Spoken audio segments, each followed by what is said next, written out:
going to install the connector for SmartPlug on our existing shore power cord. So cut this end off. These are the tools that I plan to use, plus a little dish soap.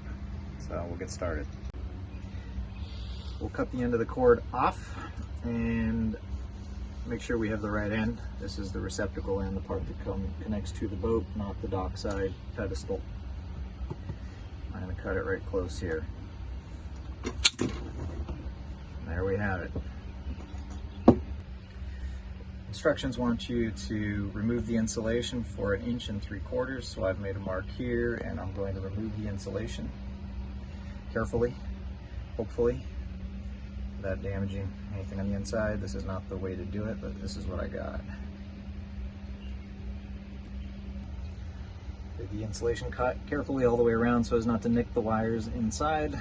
Go ahead and peel the insulation off. And then I'm going to cut off this excess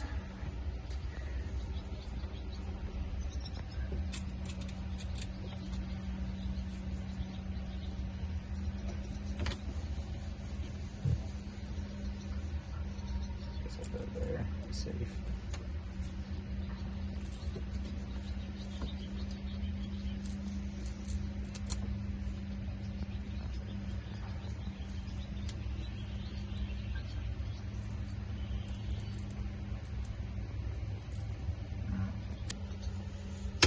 So next, strip the insulation off the primary wires 3/4 inch from the end. So we will do that here. Hopefully this fits. It's going to be tight. Not ideal, huh? That wasn't pretty. Didn't do a very good job. Can't quite get in there close enough.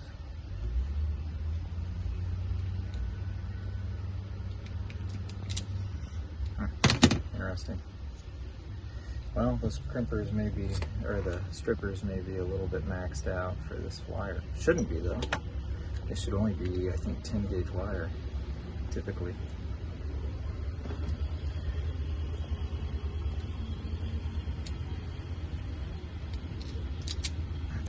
So with the 3 wires stripped back, 3/4 inch, next we disassemble the connector. So just pull the 2 parts apart, so the housing and then the actual connector face.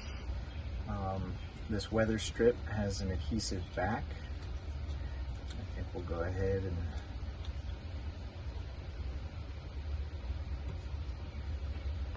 take that off. Screw holes here. All the connections get made here in the back, color coded nicely, so green, black, and white makes it simple. The kit supplies the Allen for adjusting each fastener or each terminal. I'll go ahead and put this weather boot onto the connector housing. Kind of pinch it and stick it in there. Make sure it falls into place. You can see inside it's still a little bit messed up, so we'll just kind of work it until it sits flat. Let's see if I can move my finger. Yeah, not quite there. There we go. That's what it should look like inside. The next step is to get the power cord inserted in here, and it needs to come from the small end in. So the kit supplies this cone that you slide over the 3 wires, and then after liberally applying some soap, you begin to work it through the connector housing and past the exit for the face of the connector housing so that you can make your connections and then push everything back through. So we got a little bit of soap here. It's hand soap, not just soap, dish soap, but let's see. Hopefully it does the trick, does what it needs to do. I think it will. And I tried this once without the soap, and there was no way. Oh, there he is. There was no way. So here we go. I think the problem is the hand soap doesn't last quite as long. Maybe it tends to evaporate or something.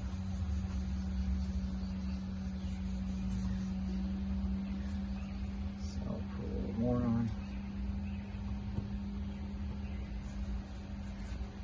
Good news is after you do this, you're nice and clean.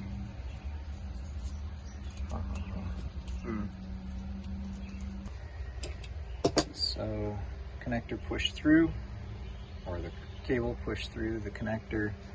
Can take the insert off, and I think you're supposed to have 6 inches, 6 to 8 inches of cord extending beyond the connector body. So I've got a little bit less, about that.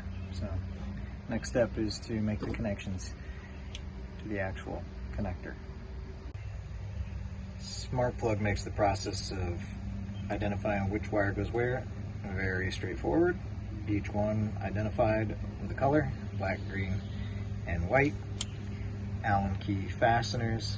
I like to tighten them, wait a little bit, and then tighten them just a bit more as the wire flattens out. So this is about ready. We'll install the screws here to retain the cord, and then we'll slide it back into the housing. With the connections made inside of the connector, green, white, and black, and then the next thing is to add the strain relief to the cord. So I've done that there, and then I'll slide the housing up over the connector. Cord slid into the housing. The instructions say pull on the cord. I do that until the actual connector piece gets close to the housing, and then I push on the connector rather than pull the cord. It just seems smarter to push the connection together than to stress the cord and the connections by pulling aft. So I push down until this piece is seated inside the housing. Next step is to install those 3 screws to secure it. And the final step, which may be hard to see here, is to install the black weatherproofing ring that goes around the outside of the perimeter of the connector. So it's got an adhesive back. Just remove the backing, guide it into place, and then I use a screwdriver to carefully sort of tamp it down into place so that it sticks to the plug.